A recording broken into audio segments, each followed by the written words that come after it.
Are you ready for it? Hello and welcome. My name is Carolyn Roberts, and I am the author of Tess's Red Dress. And I am connecting with educators from all over on this podcast to talk about how we step into having difficult conversations in the classrooms with younger students or just in education in general. So, we have some voices from all over to help you step into this work. So, come join the conversation. Hello and welcome back. I am so excited to be here with Jamie Sinclair, and I'm just going to allow her to introduce herself to you so we can get this conversation started. Hi, thank you for having me. And yeah, so I'm Jamie Sinclair. I live, work, and learn on the unceded and ancestral territories of the Mohawk,iyam, Squamish,o and Tsleil-Waututh Nations. And I'm learning to say them properly. I'm sure I did not, but you got to try, right? Be in that uncomfortable space. I teach kindergarten in Kitsilano, and I've been teaching for about 14 years now and actively decolonizing my practice for about six or seven. Nice, beautiful. I'm so excited to have you here. And just as I was sharing as we were getting ready to do this recording, I think that it's really important to know that there's so many ways that we can step into this work. And we need to hear from all the different voices because we might be able to click with somebody in amongst the many who are doing great work in this role. So I would love to hear about some of the things that you were thinking about. When we introduce challenging subjects, especially to the younger grades, because you're kindergarten teacher. So I think this is going to be a beautiful conversation. So tell me a little bit about your background and your story about how this has unfolded in your classroom. Yeah, so as I said, I've been sort of actively engaging in like my settler story, the privilege my family has had on lands that are not our ancestry. I think I mentioned my family, a big part of my family is from Scotland, and we connect a lot to the story and the place of that land. And so it was humbling when I began to realize I can love this land and this land can feel like home, but so can another land. And it kind of felt like, like double dipping, just not recognizing that there were peoples who've been here for a lot longer than my family has. And also, of course, the privilege my family has had on this land as settlers. Mhm. So I took a course I did my, what's it called, +5 at SFU. And I had this amazing teacher whose name I meant to look up and I forgot, but she really introduced the idea of land-based learning and sitting on the land and thinking about the land that you're on. And I really never expected it to inspire me in the way that it did. I was always open to reconciliation. I grew up, my grandma lived with us when I was younger, and we had to go to church with her during the time when the United and the Anglican churches were repaying for residential schools. So I wasn't the person in first year university that was shocked to learn about residential schools as so many of my colleagues, or actually even some of them learning it for the first time in the education program. And Mhm. that was only about 15 years ago. Right? Yeah. So I had a little bit to draw on, but I and tried, but I was uncomfortable. And I think when we talk about how different people connect, I think something that I'm learning humbly, like I approach this with ongoing learning and unlearning and relationship and accountability. But a role that I'm beginning to learn is to sort of help bridge that uncomfortableness, because I think as teachers, if you are someone who's come from a position of privilege, whether you recognize it or it's just kind of how you don't even know the privileges that you've been granted just from things like the color of your skin or your gender or your sexual orientation. I think I've learned that I can sort of help with that because I've gone through it and it's uncomfortable. It's Mhm. uncomfortable and it's weird to feel uncomfortable in that way when you are not used to that feeling because something you haven't had to sit with before. Right. And such a good point. And because I think that when I talk to educators, like the reason the book came about was a few years ago, people were talking about, well, do we march for Red Dress Day? Do we ask students to do it? If it's the younger students in primary, do we actually talk about it? All of these things, because they were feeling uncomfortable in speaking about murdered and missing Indigenous women and girls with such a young group of people. And the importance of it is that we need need to be able to get comfortable in those conversations so that we can have those conversations. Well, exactly. And I think we so often underestimate kids. And I Mhm. think you don't have to look far. I mean, gosh, there are kids in the world that are living through things right now that they should not have to. Kids deserve a childhood. Children deserve innocence. They deserve that time. But that said, I can also look back into Canadian history in a time where we were not treating a lot of children in that way. And so that's where we actually, that's a good bridge. That's where my colleagues and I started, was we started with like when Orange Shirt Day started coming out. And the first time I did Orange Shirt Day was before I started this practice.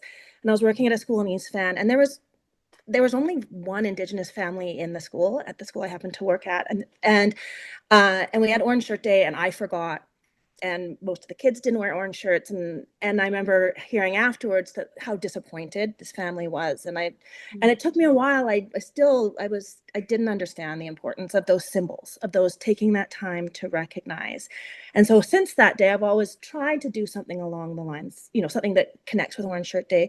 But my teaching partner and I really kind of fell backwards into how we do it. We started the year, and these are young kids, these are kids. Orange Shirt Day, what is the end of September? So Mhm. these are brand new kindergarten kids. Like, they are still crying all the time for their moms. There's bathrooming issues. These are not kids with fully formed prefrontal cortexes. And we have to address a very big, a very big topic about children. Mhm. And so we felt, as I said, we kind of fell into it accidentally. We did rights, roles, and responsibilities, just as sort of an easy thing to start. Oh, welcome to school. You have rights, you have roles. And it just lined up really well with Truth and Reconciliation and Orange Shirt Day. And it just gave them this foundation of like, yeah, I'm a child, but I have rights, and there's things, I have responsibilities. And so we've kind of bridged on that. There's a book, I'm going to get it wrong, but I think it's called Learning My Rights with Mouse Woman, or Oh, yeah. and Yeah. and so we use that as sort of the foundation, and so we have these talks about children who were taken from their families and put into schools that didn't let them be who they were or speak their language. And I think, of course, we don't go into the fact that many of these children did not get to go home, that the trauma that these families suffered, but the kids have that ability to understand the difference, which we can talk about in Orange Shirt Day and the Red Dress Day, is that we can lean into, we know better now. The government wouldn't do this again. Your family has the right to pick where you go to school. And your family has, you have the right to your language and your culture. And so that does soften it a little bit. Mhm. That said, the year that the 215 unmarked graves were found, we had an Indigenous student in kindergarten who came in the morning of that. And that's a heavy thing to come into after a weekend. Mhm. It's work Yeah. we've been doing. We talk about, the Coast Salish peoples whose land we're on. We learn about how plants are used, what happened on this land before we were here. So it's an ongoing conversation all the time. But she came in and told all of us that her grandmother or her great grandmother went to that school, and had she been one of those children, that none of her family would exist. And so we had to have a very heavy conversation with our kids, and they understood. And Mhm. nobody went home with nightmares, and nobody, because it came from a safe place. It came from a place that we've been building on. They weren't surprised by this, really, because they knew Mhm. that those children weren't treated very well in those schools. Mhm. Sorry, I Yeah. think I got off track. No, but I think what I hear you saying from what you're talking about is that you were laying the foundation Yeah. of what family means and what our roles are with schools and how that blended in with having a talk about Yeah. residential schools, which I think is just like it's such a beautiful way to be having that underlying message to the students that it's okay to have those conversations. Because had you not had those conversations throughout the year and the student comes in, that might have been a whole different, Yeah. different conversation and end of the day, right? Well, and that she felt safe enough to share that, because that is her truth. And I think that when we're talking about things like residential schools, or, the missing Indigenous girls and women, these are things that are happening to our students. Yeah. They, Right. so this is not, it's not in isolation, and in not talking about it, we're just continuing to silence Yeah. uh, a history, not even history with, an ongoing problem. Ongoing issue. Yeah. Yeah. So, what are some of the ways that you have included Red Dress Day into your conversations or into your lesson plans? Yeah, so we've done, I mean, then there's the red dress template of there's like a cutout that we've done and put in the windows, and we read a lot of books. It was nice reading the Tess's red, is that Tessa's right? Red Dress. Yeah. Yeah. Just with that connection to like matriarchy and that connection, because we've done a lot around like reading books with strong Indigenous protagonists, to kind of build up these, this history and like the role that a lot of women play in a lot of Coast Salish communities, Hmm. and how, and comparing that to what, sort of colonial settler history has looked like in being more male dominated and really suppressing a lot of people's voices. But I think, I mean, in particular, Indigenous voices and Indigenous female voices. So I really loved that kind of context in there of this, this mother, you know, like telling this oral history of her sister, which is not, and it's not always easy. And you can feel it in the book that she tears up, but Yeah. and leave it to kids to keep asking the questions. They're Right? driving us deeper. They're the best therapists. You cannot have any ego with them. Right? Yeah.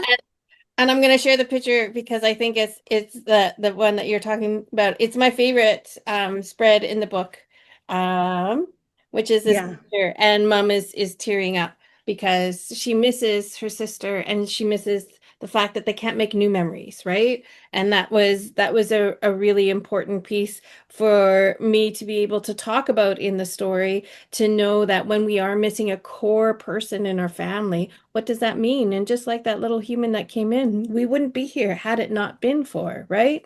exactly. So yeah, we read lots of books. We talk about that. We talk about how there are missing women. Of Mhm. course, we mean we don't go as far as that. A lot, I don't know, they're no longer with us in the same way, but they're missing and they understand that, and they will make connections back to the residential schools often. But we really focus on like centering it on care and remembrance and that community support. We talk about how people come together at this time and how important it is to remember. And I think the important thing is, and this is where it can feel uncomfortable in these situations, is like I said, this is not, we can't say, okay, we know better now, Mhm. or lean into a softer wording, but we can say this, working together and being a community and supporting each other, this is how we can make change to try to prevent these Indigenous girls and women from going missing, or bring awareness to it that these, Yeah. their families miss them and this shouldn't be happening. Yeah. Yeah.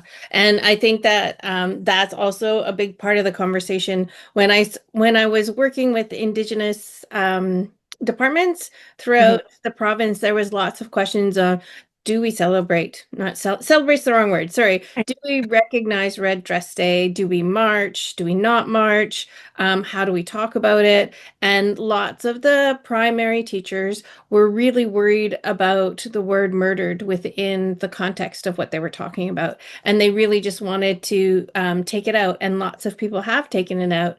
And what I speak back to is that we can't take it out because, Mm, like you had said prior, is that the students are experiencing this, and it doesn't matter what age they are. Tess is 4 in the story, so they are experiencing it in their life. So we're not protecting Tess in that. We're protecting other students who have different privileges than those in Indigenous communities. So I always tell people not to hang on the word. no, Don't expand on the word, but you can just leave the word in the title and say it, yeah. and then talk about what it means, Red Dress Day means. Yeah, and exactly, and I mean, like that's such a good point, and I think it is hard, and I think I've done it. It is I definitely, we do say it, and that's, but we don't dwell on it. Like Yeah. they understand, and like I said, they make connections. They pick up pretty quick that, Mhm. you know missing means they're no longer here. Yeah. They're gone. Yeah. And I they are. mean, gone and not gone, but in the physical sense. Yeah. And they are smart and they will catch on, and they would catch on if you hadn't said it for the first grades kindergarten to grade 3, and then Yeah. all of a sudden new word comes in when they're in grade 4, because the so I think that kids are way smarter than what we give them credit for. and So can handle, like I said, I think at the beginning, I think, like I said, there are kids who dealt with a lot more in this world that they should be, and kids deserve a childhood. We're yeah. lucky to live in a country where that more or less can happen. Mhm. But they can handle more than we sometimes let them, I think, in North America. Yeah. So, are there other things that you would like if you had like a group of kindergarten teachers that were like completely terrified to even talk about this subject, what would be your advice for them? I was thinking about that today because I was like, we've really built on this all year. So what would it look like if just this was going to be my jumping off point? And I'm going to be like, you know what? I'm going to do it. I'm going to talk about Red Dress Day. And I think you can do it at any point. You have to be, it's uncomfortable. Like I said, it should be uncomfortable. We're talking about missing and murdered Indigenous women. Mhm. That is ongoing in our society. Like it would be strange if it wasn't, if you didn't feel uncomfortable. That's Um, a good point. but you just, yeah, just, but silence or not trying doesn't make it better.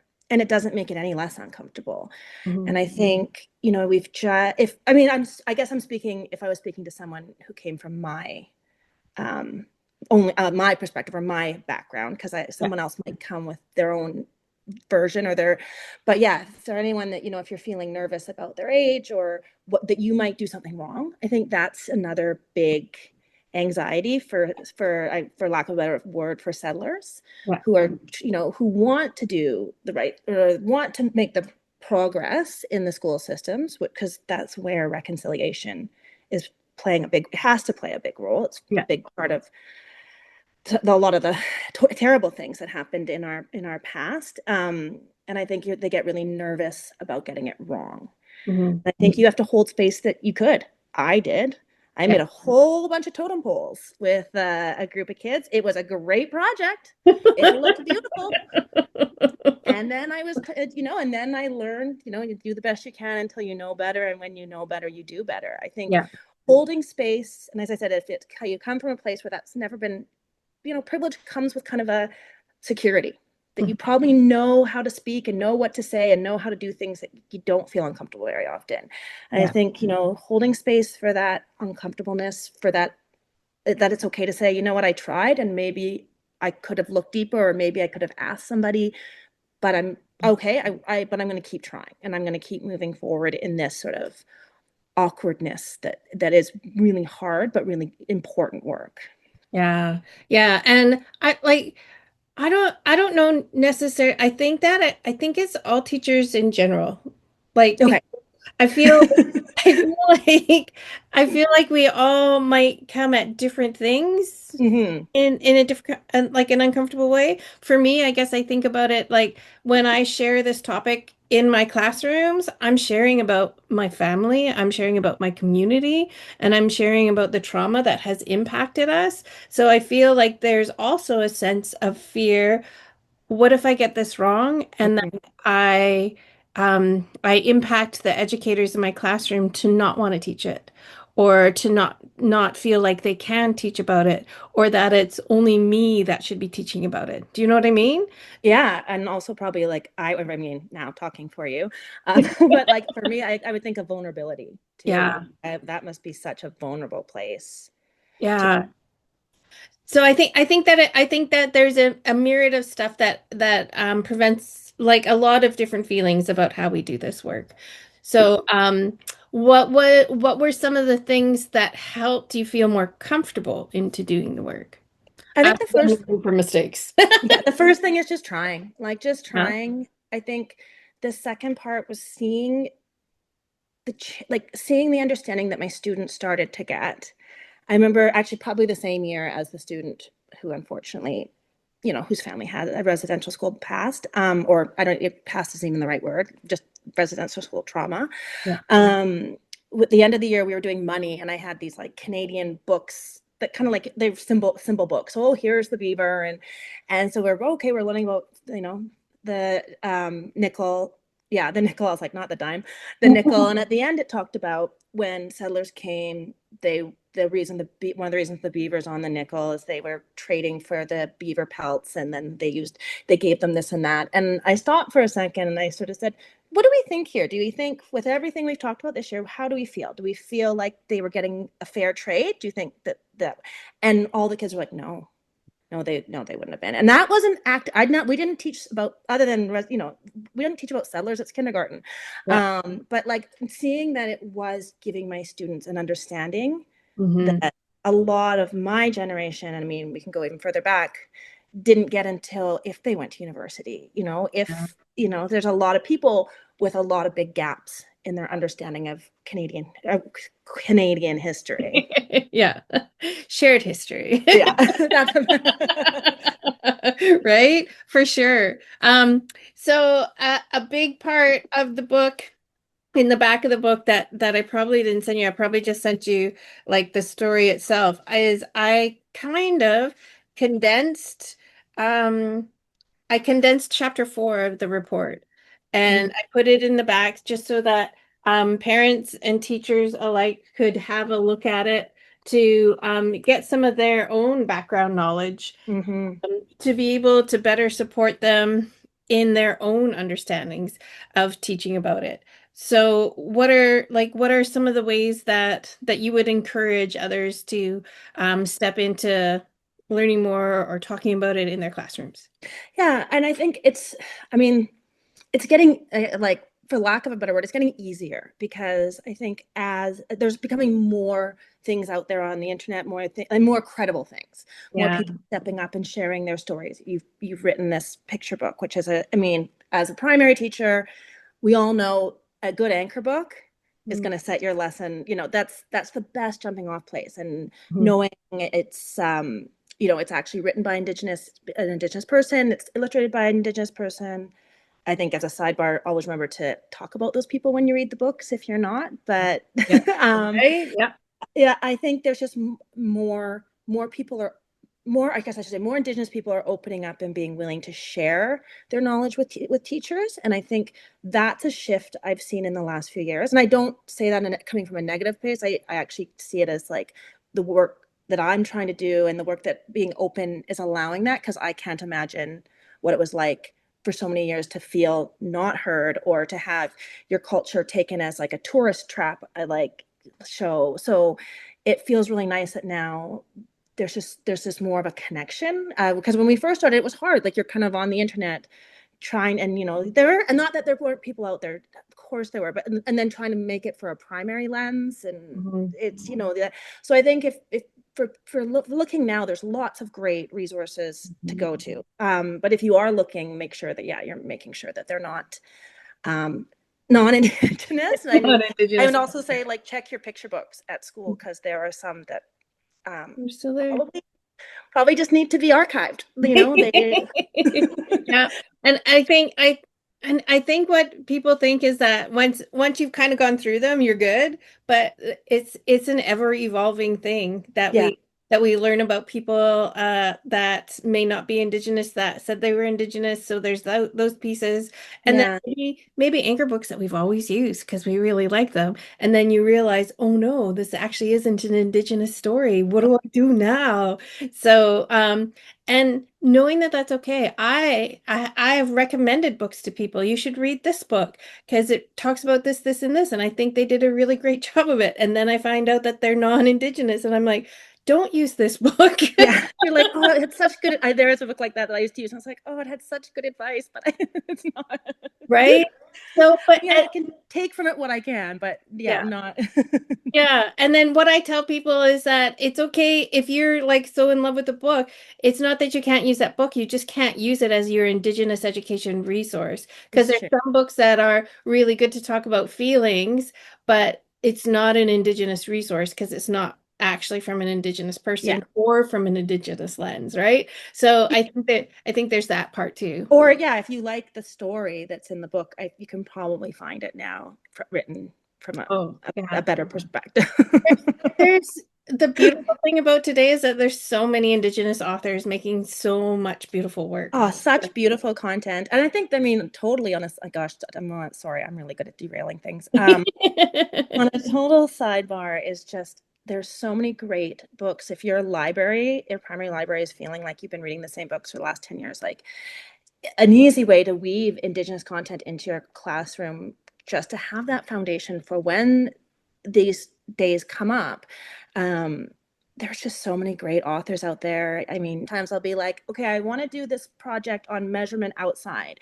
Can you recommend? And I can get really specific, like a Coast Salish, not just like broad Canadian Indigenous author, but a Coast Salish author or an author from my community that maybe has something I can connect to measurement. Like you can just weave it in so, and there's such rich story and rich text that, yeah, it doesn't even have to be about these hard conversations. It can just be enjoying literacy and nature and Yeah. Yeah. And then when we're looking again, it comes back to what you said before, making sure that we're vetting and making sure that the things that we're using are from the Indigenous folks of that territory and area. But yeah, there's so many ways that you can weave it in. I feel like there is.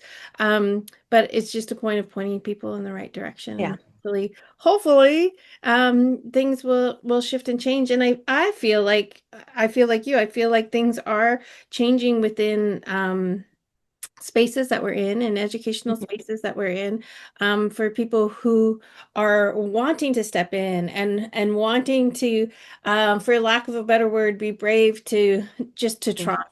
So that's what I'm hopeful about. Yeah, I'm seeing it, and just that it's okay to be uncomfortable, Yeah. and yeah, there's always other spaces to reach out to. There's always people who want to help, support in this learning.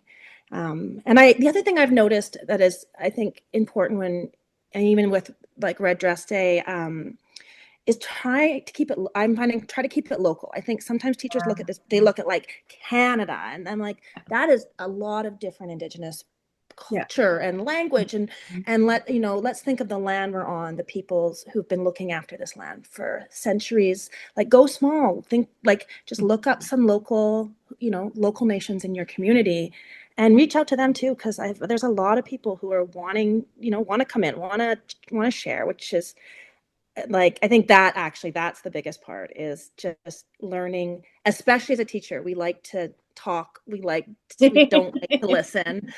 That's not our role. But I think if you're wondering what to do and you're nervous, just step back and listen.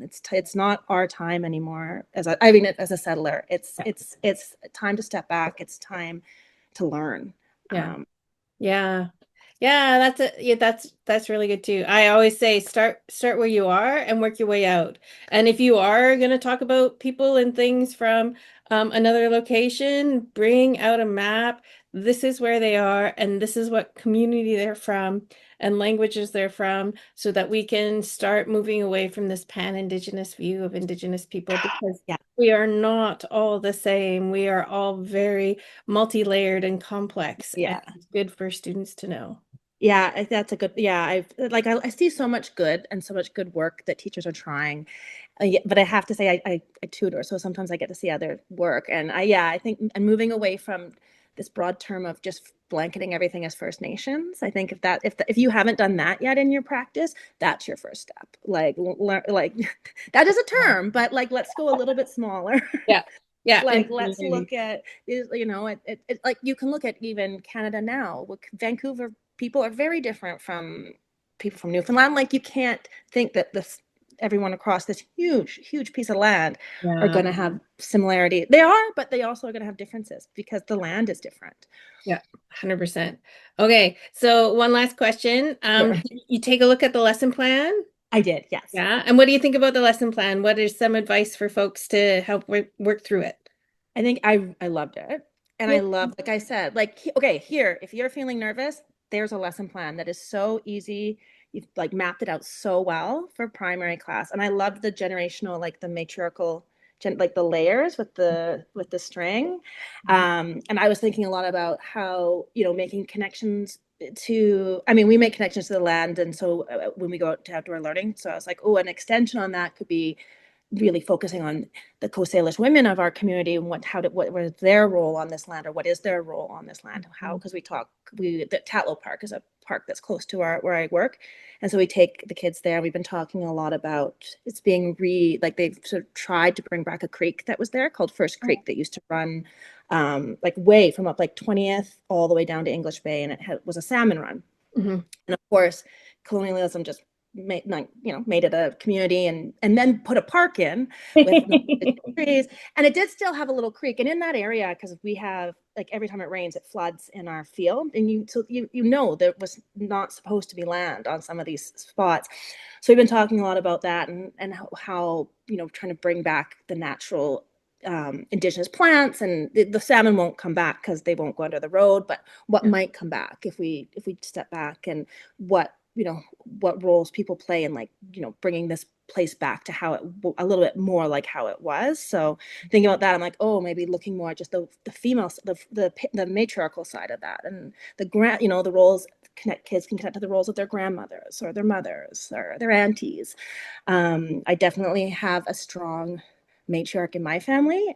My mom has 4 sisters and had a very strong mother. So I was like, oh, they had the matriarch. I love just connecting kids to strong women and being strong, raising strong girls. I think is a big part, and a big part of it, making these changes in our community. I think as women, we hold a lot of knowledge and a lot of empathy that can help create big change.